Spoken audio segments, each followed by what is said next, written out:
Cars is something we get all summer long. Everybody says, oh, I'm just running to the store for that 10 minutes. And I think we all know that those restaurants and those stores have some magic time warp that turns 10 minutes into 2 hours. The worst one I have was a dog that was left in his car in Walmart, actually. And it was, I think, a 95-degree day-ish, somewhere around there. And the temperature in that side of the car was 150 degrees. I think it was 152 exactly. And in a matter of minutes, that can be fatal. And so what seems like maybe a simple and just a really quick decision can have just catastrophic results. So we handle those all summer long. In the cooler weather in the winter, some people think it's not as big a deal, but the freezing temperatures can be just as big an issue in the winter as they can in the summer. So definitely things to be conscious about. Standard rule of thumb that I go by and what I try to educate people on is if you get in the car and the first thing that you do is adjust the temperature. So I get in the car and the first thing I do is I turn the air on, or I roll the window down, or I take my coat off, then it's not an okay temperature to have your dog in the car. I can tell you 50 degrees, but in the summer, 50 degrees isn't too bad. In the winter, if it's beaten through the window for 4 hours, it'll warm up your car and still be uncomfortable. So don't go on the numbers, just go on. If you get in the car and you're sitting there for a few minutes and you're uncomfortable, leave your furry friend at home. It's just not worth the risk of taking them out. Unfortunately, we've gotten ones out that are in dire straits or have already passed out or end up needing immediate vet care because what was a hopefully simple decision just had those catastrophic results, and nothing like being in an oven with no ability or choice to get out of it. So as an owner, I know they don't want to go, sometimes they don't want to stay home, but we do the same things as parents, when our kid doesn't necessarily want to be in the car seat, but we do it anyway because we get the ability and the expectation, and we have a moral obligation to make that decision for them because we see all the elements of that decision that maybe they don't. Because we get the ability and the expectation, and we have a moral. So one of the things that we do, and I try to do especially on the weekends, is we come to the parks and we drive these trails.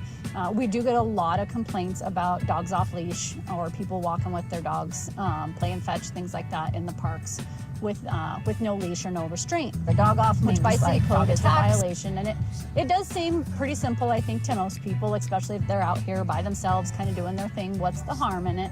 And while that's an understandable way of thinking, even something so simple can turn pretty catastrophic.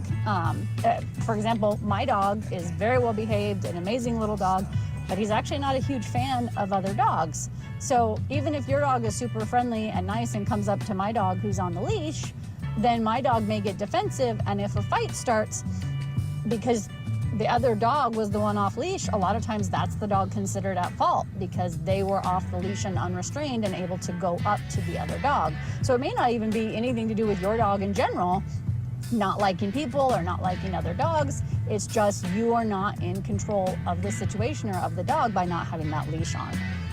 So it can most of the time go pretty well, but those times it goes really bad. Unfortunately, I've had the loose dogs get severely or mortally wounded by the dog on the leash, but the loose dog is the one that ends up being at fault because the simple fact that they were loose and their owners did not have control over them. It sounds a little dramatic. A lot of people think that's not going to happen to them, but doing this as many years as I have, I can tell you I've taken that report, I've investigated that situation many, many, many times. And not only do the animals usually get injured in that type of situation, but the people do too. As pet owners, we love our pets and we want to intervene, we want to help out. So we get in trying to break up the melee, and then a lot of times people get bit. So it just can turn super, super simple situation into a really complicated, dangerous, and often painful one. So just take the few minutes, put that leash on them. Out here, we're driving around the Front Range Trail over here by Ken Mitchell Park. And out here, a lot of people think once we get back here, kind of in the more secluded area of the park, it's gorgeous. Bald eagles are flying back here. All kinds of things are happening. That it's not that big a deal because there's not many people that go through. I can tell you in the summer, this trail is just a constant stream of people. It goes all the way from northern Colorado down to Aurora. And we've got kids on the trail. We've got people on bikes on the trail. We've got people running, we've got people with their animals. But even back here, we have several reports of coyotes, of bobcats, all kinds of wildlife back here. And worst cases is something happens to you or your pet. One, it's going to take all of us a minute to get back here. But two, we don't want anybody back here injured or a dog running off or getting scared, and then they're even harder to find or locate. So simple decision. It's an easy fix, throwing that leash on there, and then it will help negate all those other circumstances that we don't want to, and I'm certain most pet owners do not want their precious little fuzzy loved one to be involved in. So I think one of the things that we run into more often than not is, I think people think when the animal control officer shows up that we can or are going to just take your animals away. That's just something that we do just because long since history has portrayed us as people that just come up and just want to take your animals away. It is a lot more complicated than that. I think that, people need to understand we love animals too. We don't do this job because we want to ruin people's day. We do this job because we care about the animals and we want to make certain that they are getting the best shot they can. There is instances that yes, we will come and take an animal out of a situation, but to take legal ownership away or permanently remove an animal from a home, that's not anything that we have the authority to do. A judge has to make that order. And do they sometimes? Yeah, certainly they do. But those come with either a history of lack of care for that animal, or the animal being very dangerous, or maybe the owner, like I said earlier, intentionally mistreating the animal. So a judge has to approve those decisions. If an animal's health and well-being or a person's health and well-being is in immediate danger based on that animal, then yes, we can certainly work to rectify that situation immediately, but that doesn't mean that the animal is being permanently removed from that situation. So I think a lot of people just think, they're here, my dog's gonna go away, and that's not exactly how it works. So we care about them, and we're not ever out and about to tell people that they're awful owners or that they're doing everything wrong, but there's a lot of education, there's a lot of things that people don't necessarily know. You have to, as an owner, provide your animal adequate shelter for the weather. In Colorado, that's everything from, gale winds to quarter-size, golf ball-size hailstones to rain to 110-degree temperatures to blizzards. But the animal never has to use it if they don't want to. But since they're kind of stuck in the situations that we leave them in, kind of like kids, we set up the environment and they just kind of have to deal with what we give them. We as owners have a moral and legal obligation to give them the choices they need to have the most ideal situation. If your husky wants to go out and play in the negative 10-degree temperatures and roll around in the snow, great. But if he gets tired of that and he wants to go lay in his doghouse, then you as an owner have a legal obligation to give him that doghouse option should he choose to want it. So a lot of people think that when we show up on those type of situations where somebody has called in a concern about neglect or cruelty, that we're trying to say people are bad owners, and that's not it at all. We want to come out and just make sure that that animal has the best option and the best situation that as an owner we can provide. Because as a human, we would want that, right? We have a lot of freedom of choice with where we go, where we eat, what we drive, what we wear every day, and they don't have those choices. So the limited choices that we have to give them, you do need to give them that option. I had a couple of Mastiffs for many years, and they would choose to lay around all day long. But because they were big dogs, I needed to give them the adequate space to move around and run around and have a big backyard. If they didn't want to use it, that was cool. That was their choice. But what if they did want to use it and I didn't give them that option? That's not fair to them. Animal control is one of our primary specialties, and code enforcement is the other. So code enforcement is a lot to do with the private property laws in the city. So obviously we have public property and we have private property. But the main benefit is trying to keep the city looking nice, looking well kept, things like that actually keep crime down, they keep property values up. So when it comes to code, we enforce things like what is called rubbish, junk, and debris. So if you have just a lot of rubbish, just random items around your garage, out in public view, in your driveway, things like that, before we know it, those things start accumulating and accumulating. And if you get too much of that stuff, or even just a minimal amount of that stuff, but it sits there for a long time and it's not actively being used or at least routinely being used, then that can be a violation of that city code. Same thing with vehicles in your driveway that are considered inoperable. So if a vehicle can't be legally driven, it's considered inoperable. So obviously if it's broken down or it doesn't run, it can't be legally driven. But even things like your expired license plates, your expired tags, those are considered inoperable because that vehicle cannot legally be on the road. So by having those in your driveway, pretty soon, they expired a month and then 6 months and then a year. And so those just kind of are that eyesore thing. Also, weeds and grass. The city does have a code that all weeds and grass have to be maintained to 6 inches or lower on people's private property. So we got to get those yards mowed, regularly.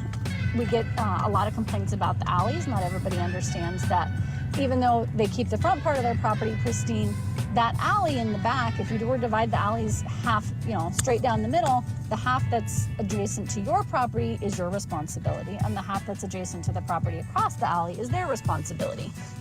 So a lot of times in the summer, unfortunately, people just out of sight, out of mind kind of thing, forget that those weeds need maintained, or that those piles of things back there that we've set back there just for today and then we forget about, those all have to be kept up and cleaned and neat and tidy. So those weeds got to be mowed too. We do need to have access in those alleys. So you can't be parking vehicles back there or piling things back there that would prevent an emergency vehicle. Biggest one that obviously needs the most room would be a fire truck. But if there's not room for that fire truck to get through there, last thing any of us want is our house to need that fire truck and it can't get there because we've got too much stuff back there. So we do also have some codes that pertain to garage sales. So a lot of people in the summer will put those garage sale signs up. We gotta just put those on our own property. They can't block the sidewalk. They can't be on the public right of way. They can't be on the light poles or the stoplights. You can put them on somebody else's private property if you have their permission. So like if your neighbor says it's okay for you to put your sign in their yard, you can do it that way. But you can't just put a sign out there on the sidewalk where people have to go around it and go out in the street to get around what your sign may say. So some of those things, sidewalks are actually a kind of a year-round thing. We do get a lot of complaints in the winter. This winter definitely didn't play friendly with the shoveling the sidewalks. Seems like everybody felt like they were out there all the time. But unfortunately, we got to keep those clear, both for ADA reasons, but just for good neighborly common courtesy reasons. The code is standard is that you have to have the sidewalk cleared from any snow and ice within 24 hours of the last snowfall. So if it stops snowing at 10 a.m. on Tuesday, you've got to have all your snow and ice cleared by 10 a.m. on Wednesday. And I think people don't always realize that it's property that adjoins, sidewalk that adjoins your property on all sides. So not just the sidewalk in the front of your house, but if you live on that corner lot and you've got that sidewalk that goes down and around the corner, that's your responsibility too. So if it's adjacent to where your property is, then that is your responsibility. Same thing with weeds and hedges. If you've got a big old evergreen bush out front and it's kind of hanging over that sidewalk or encroaching on that sidewalk, rocks, things like that, then we've got to get that covered up as well. Oh my goodness, sorry. We got to get those cleaned up as well so they have that full width of the sidewalk. Trees, there's overhanging trees. So if you have those nice neighborhoods where the tree branches overhang the sidewalk, give you some good shade in the summer, those have to be trimmed up so you get a good 8 feet height clearance.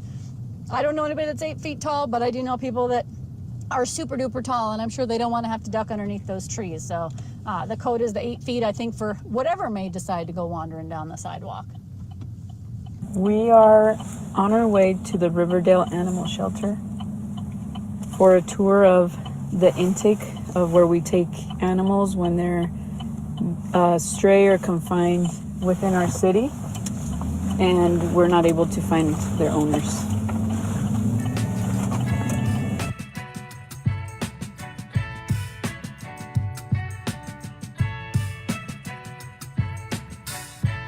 So whenever we bring any animals in, if they're injured or we believe they're sick, we especially want to make sure we throw whatever towel or blanket we use on them here. That way it gets cleaned and disinfected. Here we have some more blankets and towels to restock our trucks. Here is our APO exam room. This is the room that we take animals straight into. We make sure to get a weight on dogs, on pets or smaller animals. And whenever we need to examine animals closely, we have this table that comes down from the mount, and we can get a closer view of smaller animals. When we're working on the impound, we make sure to include details as far as the location they were found in, when they were found, their breed, colors, anything distinct, their coat coloring. We get a picture of them, which is where citizens get to see the animals that are here, that are found. The important part about the intake process here is not only identifying the dog or cat, any small animal we may bring in here, but it's also where our intake staff and vet techs can catch possible existing injuries that need treatment, or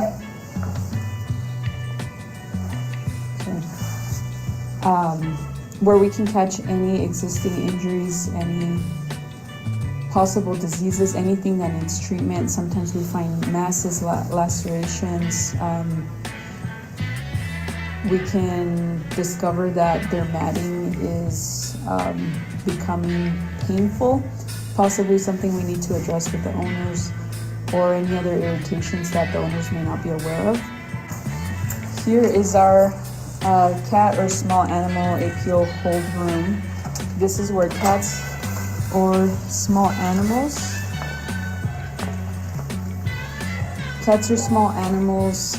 go into.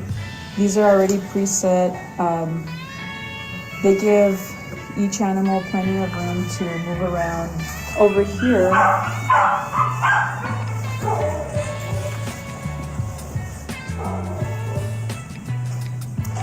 is our APO dog room. We have a cute pup here where we bring in strays and any confined animals. This is our second, mainly dog, but we can put small livestock in here, like goats, like we have gotten in the past, chickens, any type of animal really. The main type of animal we deal with is dogs, secondly being cats, but we do intake birds, goats, pigs, turtles, at times bunnies, snakes. Those animals would go in other rooms. These two rooms are the main rooms we use for dogs. Here is the lost cats kennels. So the cats that we've brought in that have already been checked out to see if there's any health concerns are now here in their own kennels. As you can see, most of them are sleeping, resting, and if their owners do not try to reclaim them within 5 days of their impoundment, then they go through the process of adoption and hopefully get into the best home that is the best fit for them. They're all sleeping, except that one. He's very vigilant of us. Oh yeah. Hello. He does not like us. So, the Riverdale Animal Shelter does very good about keeping us supplied to be able to keep the animals supplied for as far as food and beds, towels, and blankets go, but they do accept and appreciate any donations for food, blankets, towels, dog beds, leashes for the use of the animals that come through here. And it is a great establishment to adopt animals from. They do their best to analyze their behavior and make sure they go into homes they're best fit for.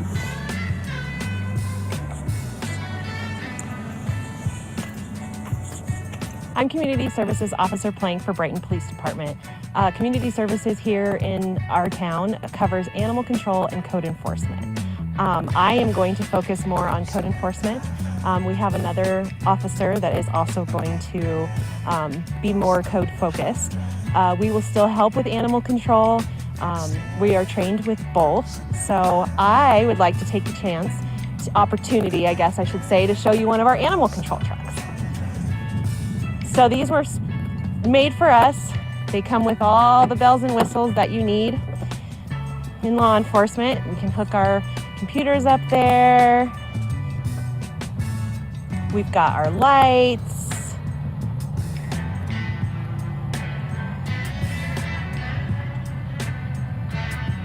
Back here is where we have all the equipment we need to keep our animals in Brighton safe. A lot of people will see community service officers walking around with one of these. This is a control pole. This is the safest way that we can keep dogs contained, away from us if we need to, close to us if we need to. It's for our protection and their protection. Really cool, nifty things, but you'll almost always see us with one of these. We've even got like little stuffed animals in case we have a playful little furry pal. The truck comes equipped with treats for our guys. We have a scanner so we can check for chips, and then all kinds of other stuff. So our truck back here is equipped with kennels. This kennel holds our cones for if we will help with traffic control. You'll see us out there for that. You have our blankets for our critters in our kennels. This kennel goes all the way through for our big guys. It will go all the way out to the other side. Easy to load and unload. Over here, we just have a small kennel. All of our kennels have air control that comes from the cab of the truck. So if we're warm up there, they're warm back here. If we're cool up there, they're cool back here. And then on this side, so back here, we have a net. There's another control pole. We have a ramp in case we have a dog that might need a little assistance getting up there. Some more tools. And then back here, this is where we keep our smaller kennels. So we use these for our smaller creatures. I actually rescued a little ferret today that went in one of these smaller cages to get to the shelter. This one holds our cat traps. We will help rescue cats. If the weather is nice enough for us to set out a cat trap, we can help you with that. This is the other side of the through kennel. That will go all the way through. I could have left that door open, I guess. And then this nifty device, let me show you this. Helps us when we have a dog that's too big for us to get into the kennels. Or say we have one that's just a little bit angry at us for killing their joyride in the park. It's loud. But there we can load the dog up, get him in there safely and effortlessly, and then be able to have the dog in there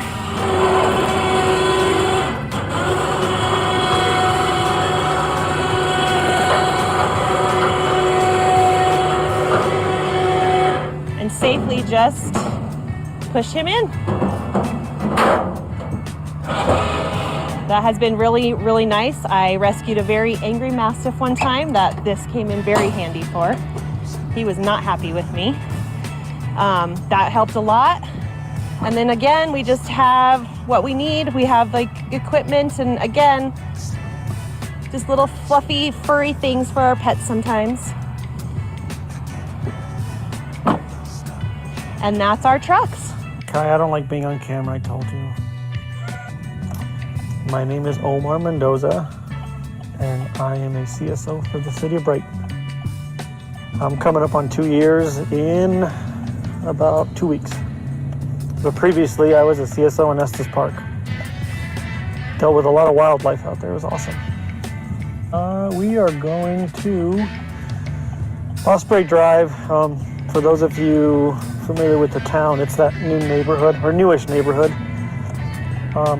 in the Prairie Center, just east of 27th Avenue. And we are headed over there for a dead animal of some sort. When we come across a dead animal, if it's a domestic animal, we'll scan it for a chip. And if it is chipped, then we will reach out to the owners and return it to them. When it is a wild animal, we just dispose of them as best way as we can. So Patrol currently has a trainee right now, and they're gonna see what it's like.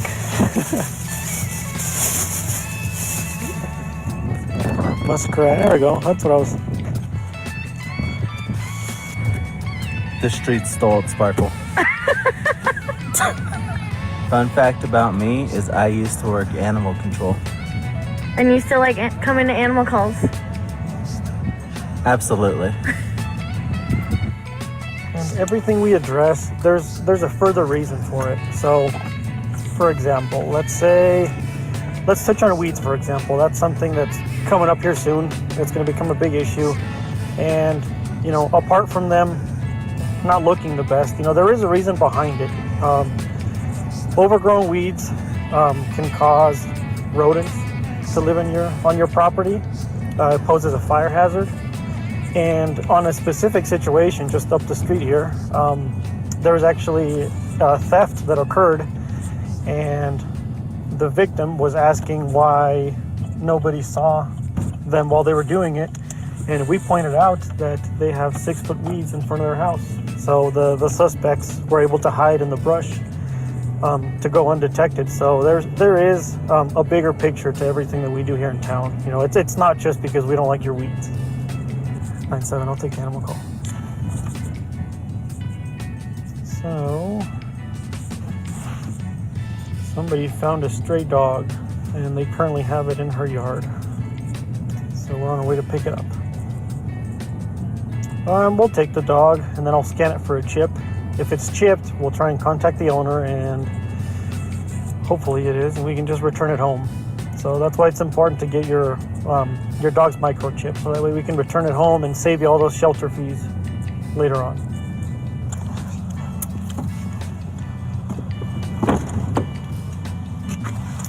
Getting the chip scanner.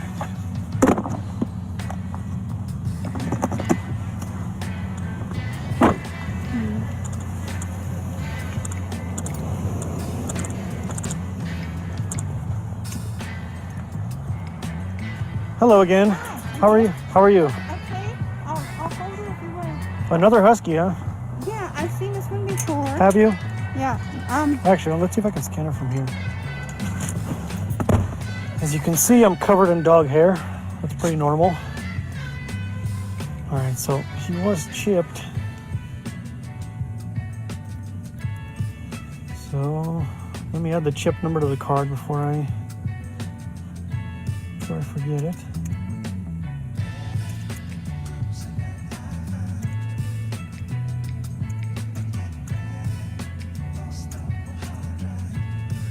Alright, so now we have to call the chip company and see what they say.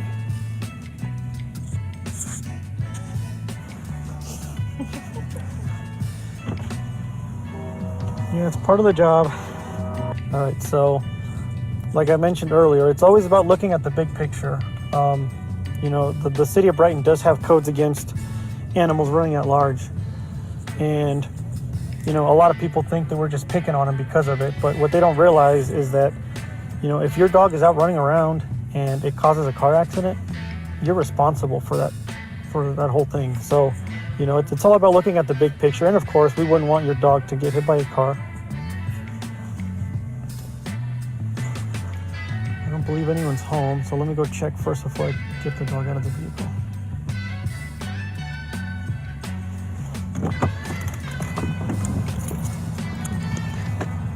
Doggy's back home.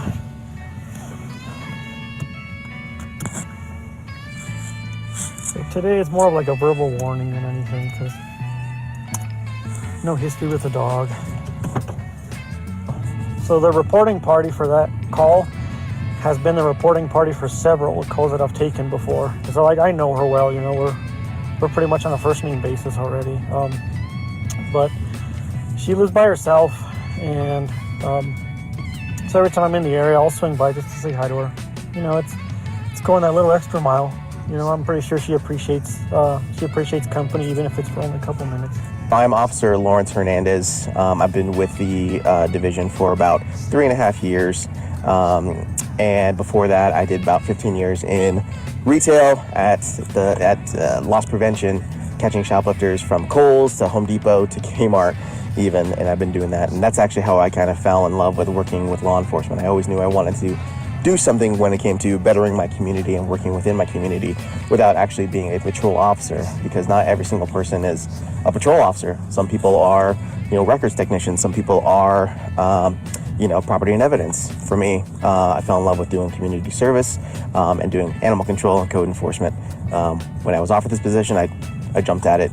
And even though I'm from northern Colorado, because I was born and raised in Longmont, and I have quite a commute to Brighton, I don't ever see myself leaving, because this is the community that is on the move, it's on the grow, and it's something that I want to continue to be a part of.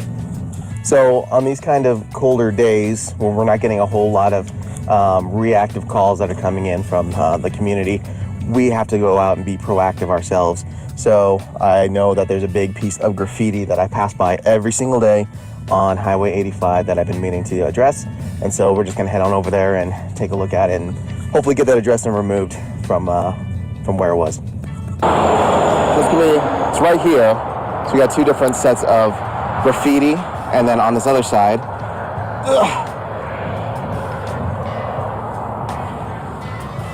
we got a big piece of graffiti right here on the side, probably a good 10 feet across.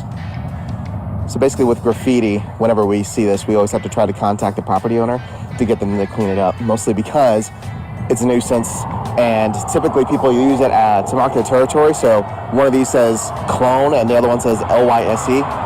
Not sure what they stand for, but I usually partner with a patrol officer to get some information. After that, we take a report, goes up to the detective division, so hopefully they can get some leads on who's doing this kind of stuff, and we can bring charges amongst them. All right, so we just completed that with the graffiti. So now what I do next is, obviously I pulled a case report number to document the incidents, and the next step is to write a code violation to the property owner. I know it doesn't sound the best, but unfortunately they, the property owner, are still responsible for the removal of the graffiti. So I'm going to go on the assessor site, find out who owns that property, send them a code violation, and they'll have 10 days to remove it, just to make sure that it's no longer a nuisance to our community. So again, on my proactive days like this, I also like to check on some of my favorite pups in the area. There's two particular pups that are, they like to get out a lot, but they're also some of the sweetest dogs you'll ever meet. But they're huge. They're two Great Pyrenees, and as you can see from their owner, they like to put up a large amount of fencing. I don't see them, unfortunately. That's it. I just like to come check on my boys every once in a while.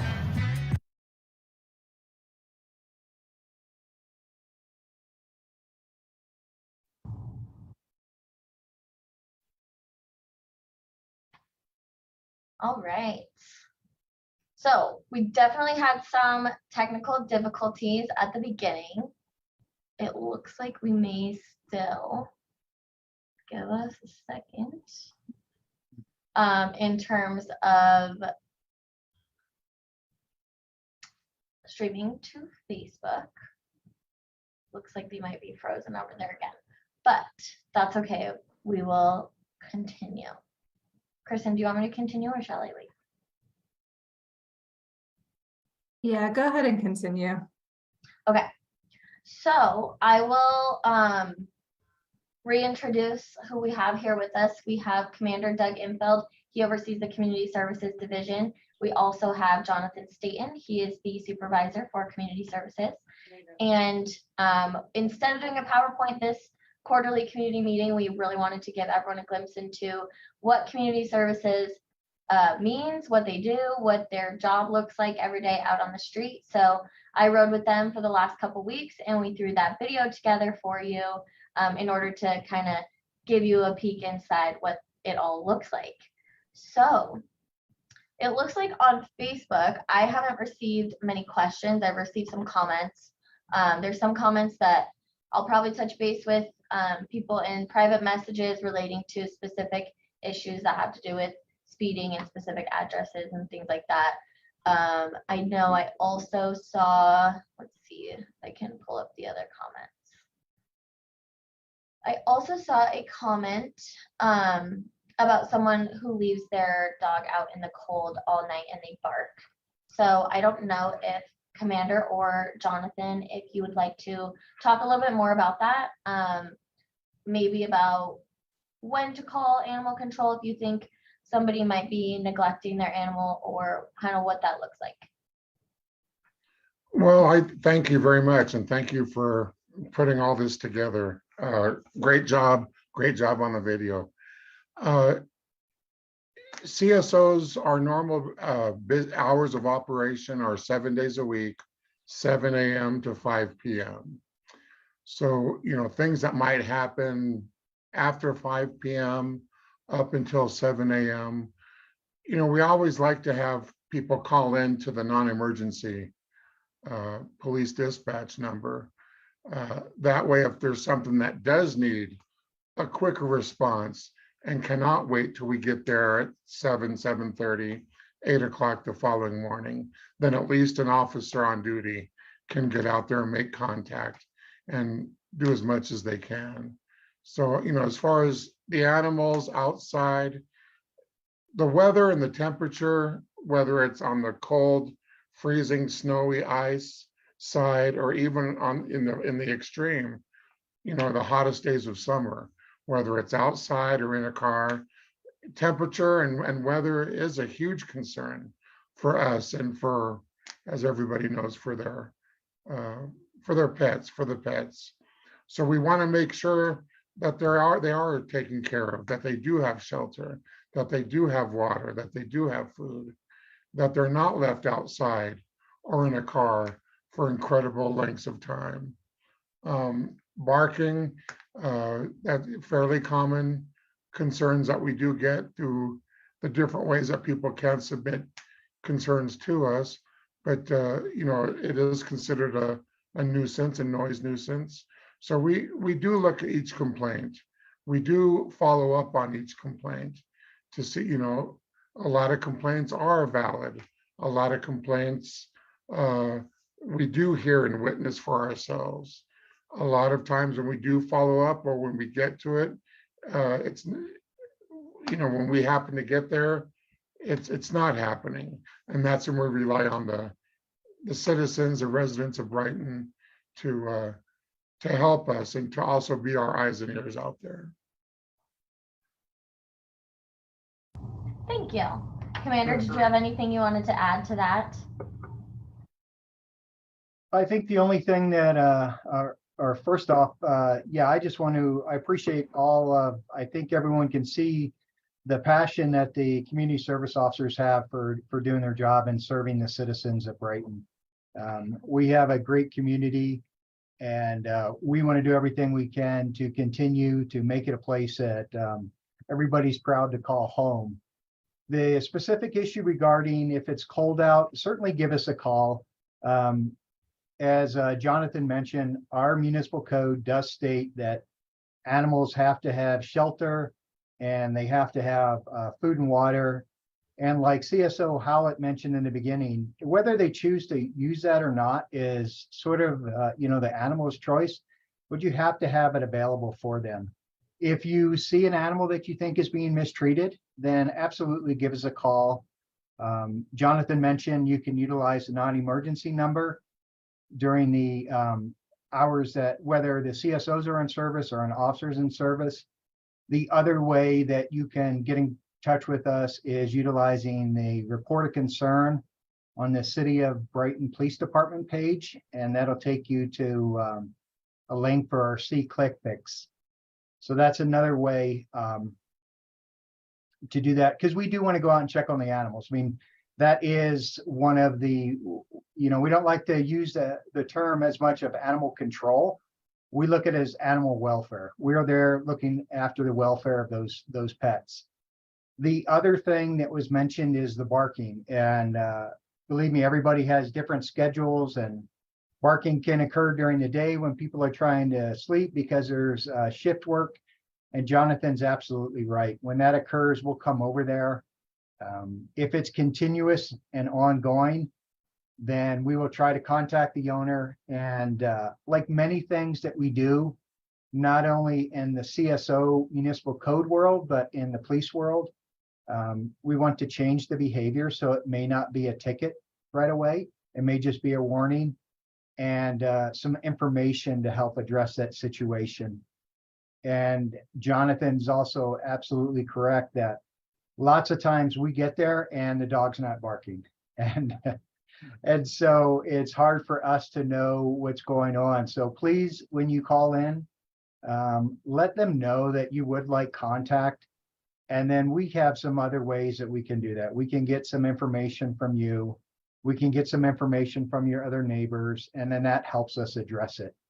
But if we don't have anyone to follow up with and we don't hear it, then unfortunately we can't sit there for 30 minutes and wait for them to do that. So help us out, and we'll do everything we can to address those concerns. Thank you so much. So we do have some more questions that were emailed to us. If someone is nervous, I know you kind of just talked about the different ways that they can report things to us. If someone's nervous about their neighbor finding out that they're the one who is reporting it or something like that, is there a way for us to ensure that they remain anonymous when we look into it or conduct that investigation, whatever that may look like? Is that possible, or are there times where it might not be? So yes, it's possible. Certainly with C-Click Fix, you can click on that you want to be anonymous and report that online. I would say there are times though, and I'll use an example of if it's say an animal is being treated improperly and it's inhumane what's happening to the animal. We really do need your contact information to follow up on. We'll do everything we can, but we can't promise that you would never be contacted. What I can tell you is that if you report something to us, we don't run across the street or to your next door neighbor and go, hey, your neighbor one door down told us that you're doing this to, that your animals are being mistreated, or that, you've got code violations in your yard. It's if we can handle it without letting them know who it is. We understand that some people don't want to create that friction because they still have to live in that neighborhood, and we'll respect that as much as we can. I think too, a lot of times it's more important to them to talk about who called them in, okay, let's discuss the issue. The issue and whether there's a violation or not is why we're here. It can be a little more importance. For example, if it's a violation, whether it's on the code side or the animal side, that we're not witnessing ourselves, we're not seeing, we're not hearing, but other people are, then yes, we do need them to get involved. There are times, if maybe something gets up to the level of a court appearance or, statements, videos, all that will do is help us. But we all understand, people's concern about that. And yes, a large percentage of our of our concerns and issues that come into us and our complaints. You know, they want to remain anonymous, or even if they're not, you know, they ask that we don't share that information. And we will honestly honor that and do that, you know, the best we can until we no longer can. Thank you so much. So we talked about the best way to report, and I put a link to what Commander Enfield was mentioning, See Click Fix online reporting of a concern. I put a link to that in the comments on Facebook. I also put our non-emergency number. And let's see, we have another one here. And I did see a comment that relates to this question. A comment on Facebook said, "Much respect for your job, but I don't want to cry all night." We can acknowledge that sometimes these officers have to do a really hard job. And so we did get a question, what is the hardest part of your job? So I know that's different for everyone, but I'll let each of you kind of say what you think the hardest part is in your shoes. Well, for me, I think on the animal side, obviously, the death or maybe serious injuries to a pet. You know, a pet is just as much a part of our community and our families as us humans are. So for me, that's, you know, that's the toughest part on the animal side, dealing with a death of an animal or a serious injury, or an animal that for whatever reason was not found and was not returned to their family. For me, on the code side, you know, everyone's different. You know, everyone's you know, has their own story, has their own situation. But for me, I would think, you know, those that really honestly, truthfully need the help, need the assistance, don't have the resources, don't have the family or friends, you know, and that's, you know, getting them through that and going through that with them is, you know, it's one of the toughest parts of the job, but it's also probably one of the most rewarding parts of the job. Yeah, I think for me, if I, obviously in my role as a commander, I don't have to be out there doing those frontline things that the community service officers do.